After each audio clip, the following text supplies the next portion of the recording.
ಆಗೋಕೋ ಡರನ, ಇದು ಸಾಕು. ಇದು ಒಂದು ದಿವ್ಯವಾದಂಥ ಒಂದು ಮಂತ್ರ. ತುಳಸಿದಾಸರು ಮಾಡಿರ್ತಕ್ಕಂಥ ಅವಧಿ ಭಾಷೆ, ಆಮೇಲಿಂದ ಹಿಂದಿಗಾಯಿತು. ಅವಧಿ ಭಾಷೆ ಅದಕ್ಕಂದು ಹಿಂದಿಲು ಭಾಷೆ ಅದು. ಹಾಗೆ ಈ ಭಾಷೆಯಲ್ಲಿ ಆ ಭಾಷೆಯಲ್ಲೇ ಪಾರಾಯಣವನ್ನು ಮಾಡಬೇಕು ಅನ್ನೋ ಒಂದು ದೃಷ್ಟಿಯಿಂದ ಇಡೀ ಭೂಮಂಡಲ ಮತ್ತು ನಮ್ಮ ಭಾರತ ರಾಷ್ಟ್ರದಲ್ಲಿರ್ತಕ್ಕಂಥ ಎಲ್ಲ ರಾಜ್ಯದವರು ಕೂಡ ಈ ಒಂದು ಹನುಮಾನ್ ಚಾಲೀಸಾನ ಎಲ್ಲರೂ ಪಾರಾಯಣ ಮಾಡ್ತಾರೆ. ಭಾಳ ಆಶ್ಚರ್ಯ ಸಂಗತಿ ಅಂದರೆ ಆಂಧ್ರ ಪ್ರದೇಶದಲ್ಲಿ ಆಟೋ ರಿಕ್ಷಾದವರು ಕೂಡ ಈ ಪಾರಾಯಣವನ್ನು ಮಾಡ್ತಾರೆ. ಲಕ್ಷಾಂತರ ಜನ ಪಾರಾಯಣ ಮಾಡ್ತಾರೆ. ಅದಕ್ಕೆ ಸಾಕ್ಷಿ ನಾವು 10 ವರ್ಷದಲ್ಲಿ ಮಾಡಿರ್ತಕ್ಕಂಥ ಆ ಸಭೆ ತೆನಾಲಿನಲ್ಲಿ 2 ಲಕ್ಷ ಜನ ಒಟ್ಟಿಗೆ ಸೇರಿದರು.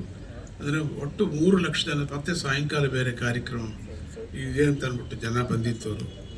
ಅದು ಆ ಪ್ರವಾಹ ಮತ್ತೆ ಎಲ್ಲ ಕಡೆ ಇನ್ನೊಂದು ಕಡೆ ನಡಿಬೋದೇನೋ ಗೊತ್ತಿಲ್ಲ.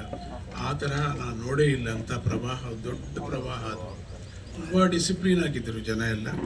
ಒಂದು ಸಂಗತಿ ಅಂದರೆ ಪ್ರತಿಯೊಬ್ಬರ ಕೈನಲ್ಲೂ ಪಾಪುಲೇಟ್ ಇಟ್ಕೊಂಡಿದ್ದರು. ಪ್ರತಿಯೊಬ್ಬರೂ ಕೂಡ ಹನುಮಾನ್ ಚಾಲೀಸಾನ ಉಚ್ಚಾರಣೆ ಮಾಡ್ತಾಯಿದ್ರು. ಈ ಸಂದರ್ಭದಲ್ಲಿ ಯಾಕೆ ಹನುಮಂತನ ನೀವು ಇಟ್ಕೊಂಡಿದ್ದೀರಿ, ಯಾಕೆ ಹನುಮಂತನ್ನೇ ರಾಮ ಯಾಕೆ ಅನ್ನಲಿಲ್ಲ ನೀವು ಅಂತ. ಹನುಮಂತ ಎಲ್ಲಿದ್ದಾನೋ ರಾಮ ಅಲ್ಲಿರ್ತಾರೆ, ರಾಮ ಎಲ್ಲಿರ್ತಾರೋ ಹನುಮಂತ ಅಲ್ಲಿರ್ತಾರೆ. ಯಾಕೆ ಕರ್ನಾಟಕದಲ್ಲಿ ಅಷ್ಟೊಂದು ಅಂದರೆ ಕರ್ನಾಟಕಕ್ಕೆ ಮತ್ತು ರಾಮನಿಗೆ ಅಂದರೆ ಹನುಮಂತನಿಗೆ ಬಹಳ ನೆಂಟಿದೆ, ಹಂಪಿಯಲ್ಲಿ ನೆಂಟಿರ್ತಕ್ಕಂಥದ್ದು ಅಂಥದ್ದು.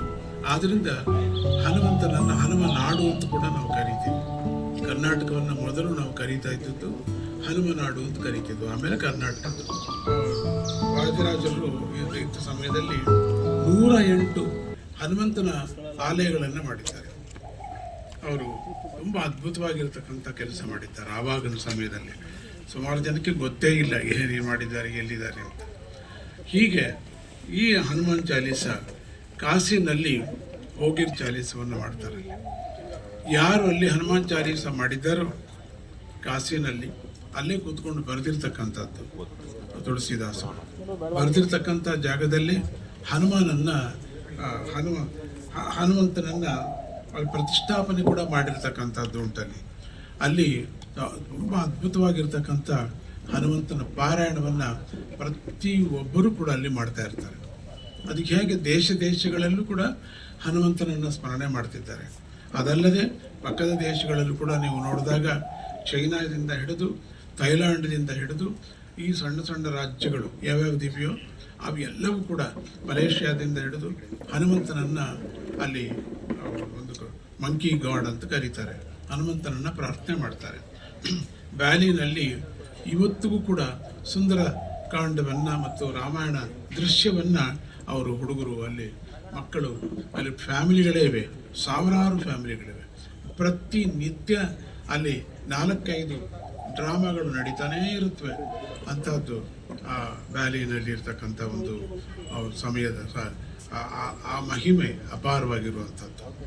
ನಾವಿವಾಗ 130 ಅಡಿ ಆಂಜನೇಯನನ್ನು ನಾವು ವಿಶಾಖಪಟ್ಟಣದಲ್ಲಿ ನಾವು ಮಾಡ್ತಾ ಇದ್ದೀವಿ. ಒಂದು ಆ ದೇವರ ಸನ್ನಿಧಿನಲ್ಲಿ, ದತ್ತನ ಸನ್ನಿಧಿಯಲ್ಲಿ ಆಶ್ರಮದಲ್ಲೇ ಮಾಡ್ತಾ ಇದ್ದೀವಿ. ಬಹಳ ದೊಡ್ಡ ವಿಗ್ರಹವನ್ನು ಮಾಡ್ತಾ ಇದ್ದೀವಿ. ತೆಲಾನೆಯಲ್ಲೂ ಕೂಡ ಒಂದು ವಿಗ್ರಹವನ್ನು ಮಾಡಿದ್ದೆ. ಹಾಗೆ 43 ಆಲಯಗಳು ಆಗಾಗಲೇ ಸ್ಥಾಪನೆ ಆಗಿದೆ. ಇನ್ನು ಮುಂದೆ ಮಾಡಬೇಕು ಅಂತಲೂ ಇದೆ.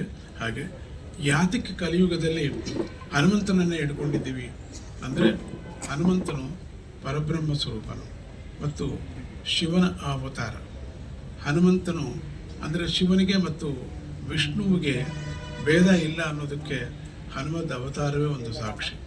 ಯಾಕೆಂದರೆ ತನ್ನ ಕೆಲಸವನ್ನು ವಿಷ್ಣು ಮಾಡಿದ್ದರಿಂದ ಆ ವಿಷ್ಣು ಹತ್ರ ಬಂದು ಶಿವನು ಹೇಳ್ತಾನೆ, ನಾನು ನೀನು ಸೇವೆ ಮಾಡಬೇಕು ನಾನು ಅಂತ. ರಾಮ ಅವತಾರದಲ್ಲಿ ನೀನು ಬಂದು ಮಾಡು, ನನ್ನ ಸೇವೆ ಮಾಡು ಅಂತ ಹೇಳ್ತಾರೆ. ಹಾಗೆ ಹನುಮಾನ್ ರೂಪದಲ್ಲಿ ಬಂದು ಅಲ್ಲಿ ಯಾಕೆ ರಾಮ ನಾವು ಕೋತಿ ಅಂತೀವಲ್ಲ, ಹನುಮಂತ ಕೋತಿಗಳನ್ನು ಯಾಕೆ ಅಷ್ಟೊಂದು. ಆದರೆ ನಿಜವಾದ ಈ ನಾವು ನೋಡ್ತಾ ಇರೋ ಕೋತಿಗಳಲ್ಲ ಅವು ಮನುಷ್ಯರ ರೀತಿಯಲ್ಲಿ ಇರ್ತಕ್ಕಂಥ ಕೋತಿಗಳು. ಇಲ್ಲಿ ನಾವು ಏನು ನೋಡ್ತಾ ಇದ್ದೀವೋ ಆ ಕೋತಿ ಅನ್ಕೋಬೇಡಿ ನೀವು. ಆ ರೂಪವನ್ನು ತಾಳಿದ್ರು ಅಷ್ಟೇ. ಪರಮಾತ್ಮನಿಗೆ ರಾಮನ ರೂಪ ನೋಡಿದ ಮನುಷ್ಯನ ಥರ ಇರ್ತಾರೆ. ಯಾರ್ಯಾರು ರಾಮಚಂದ್ರ ಅಂತ ಇಟ್ಕೊಂಡ್ರೆ ರಾಮ ಎಲ್ಲ ಆಗ್ತದೆ, ಕೃಷ್ಣ ಅಂತ ಇಟ್ಕೊಂಡ್ರೆ ಎಲ್ಲ ಆಗುತ್ತೆ, ಶಿವ ಅಂತ ಇಟ್ಕೊಂಡ್ರೆ ಎಲ್ಲ ಆಗುತ್ತೆ. ಹಾಗೆ ಆ ಕೋತಿಗಳೆಲ್ಲ ಅವೆಲ್ಲವೂ ದೇವಲೋಕಕ್ಕೆ ಸಂಬಂಧಪಟ್ಟಿರ್ತಕ್ಕಂಥ ದೇವತೆಗಳು. ಅವರೆಲ್ಲರೂ ಕೂಡ ಜಾಂಬವಂತಾದಿಗಳಿಂದ ಹಿಡಿದು ವಾಲಿ ಸುಗ್ರೀವುಗಳಿಂದ ಹಿಡಿದು ಎಲ್ಲರೂ ಕೂಡ ದೇವತೆಗಳ ರೂಪವೇ. ಆದ್ದರಿಂದ ಅಲ್ಲಿ ಚಂಚಲವಾಗಿರ್ತಕ್ಕಂಥ ಆ ರೂಪವನ್ನು, ಅಂದರೆ ಕೋತಿ ತುಂಬ ಚಂಚಲ ನಿಮಗೆ ಗೊತ್ತಾರೆ, ಅದನ್ನು ಪರಮಾತ್ಮನು ತನ್ನ ಒಂದು ಕಂಟ್ರೋಲಲ್ಲಿ, ತನ್ನ ಒಂದು ಆಧೀನದಲ್ಲಿ ಇಟ್ಕೊಂಡಿದ್ದ. ಅಂದರೆ ಪರಮಾತ್ಮನ ಆಧೀನದಲ್ಲಿ ನಾವೆಲ್ಲರೂ ಇದ್ದೀವಿ.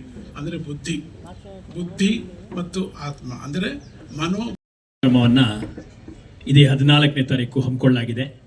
ಮೈಸೂರು ನಗರದ ಎಲ್ಲ ಹನುಮ ಭಕ್ತರು, ಎಲ್ಲ ಹಿಂದೂಗಳು, ಸಮಸ್ತರು ಆ ಕಾರ್ಯಕ್ರಮದಲ್ಲಿ ಪಾಲ್ಗೊಂಡು ಅದನ್ನು ಯಶಸ್ವಿ ಮಾಡೋ ಜೊತೆಗೆ ದೇಶದ ಒಳಗೆ ಮತ್ತು ಹೊರದೇಶದಿಂದನೂ ಕೂಡ ಆ ಹನುಮಾನ್ ಚಾಲೀಸ್ ಮುಖಾಂತರ ತಮ್ಮ ಮುಕ್ತಿಯನ್ನು ಪಡೀಲಿಕ್ಕೆ ಸಹಸ್ರಾರು ಜನರು ಆಗಮಿಸ್ತಾ ಇದ್ದಾರೆ.